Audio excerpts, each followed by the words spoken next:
Hi, I'm Leonard Shine, your board chair. And I'm Barbara Kaminsky, your CEO. And we're here to talk about the new strategic plan for our BC and Yukon division of the Canadian Cancer Society. As you know, our mission is very, very broad. The eradication of cancer, the enhancement of the quality of life of people living with cancer, and you could do all sorts of things within that mandate. But we know that resources are limited. They always are, and particularly now it feels that way. So we need to really find a way to focus. Where are we going to get the most impact, and what's the most appropriate role for us in the Cancer Society? Yes, a commitment to eradication, or prevention, quality of life, which is support, and research allows the society to set itself apart from a multitude of cancer organizations. I love the title of our strategic plan, Many Voices, One Mission.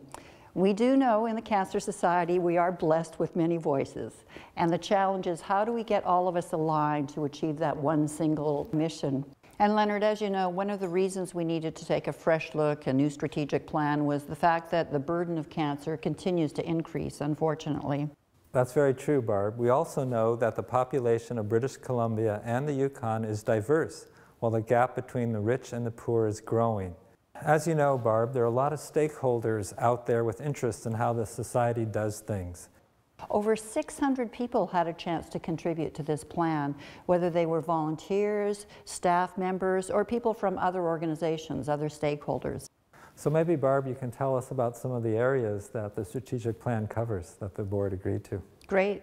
Well, basically, you can summarize it into three main areas: prevention, support, and research. In terms of prevention, we're really delighted that we want to be able to build on our UBC chair in cancer prevention, and we want to make sure that we get a center for cancer prevention. So not only would that encompass research, but it would be a center for people to get more knowledge, more education, more training. We also want to make sure that we amplify our efforts when it comes to environmental carcinogens. So we worked very hard on the issue around pesticides. We're working on right-to-know legislation, so that's another area of emphasis. And thirdly, we know that not everybody is affected by cancer to the same degree. There are some groups that really have been underserved, such as our First Nations population. So we need to do better to reach out to those groups of people. And we're still making a difference with people living with cancer. We provide support to individuals, families, and communities affected by cancer to enhance their capacity to thrive, broadening and expanding community reach to include people of all ages, genders, cultures, abilities, and socioeconomic backgrounds.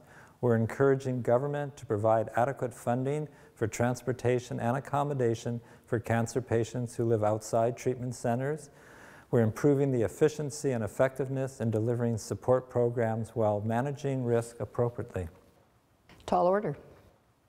We're also doing what we really think is important when it comes to cancer research. So in addition to continuing to support research at a pan-Canadian national level, we want to make sure that we do an even better job with respect to supporting research right here in British Columbia and directly through us rather than through some other body.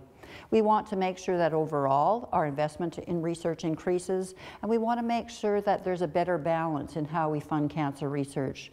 So the strategic plan, do you think, Leonard, it's possible to get it all down to one sentence?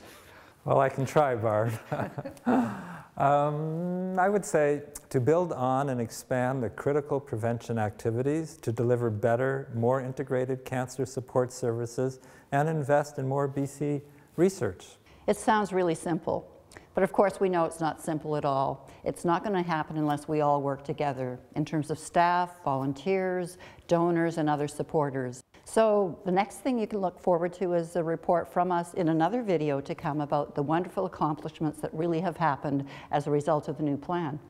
I look forward to our continued partnership on this.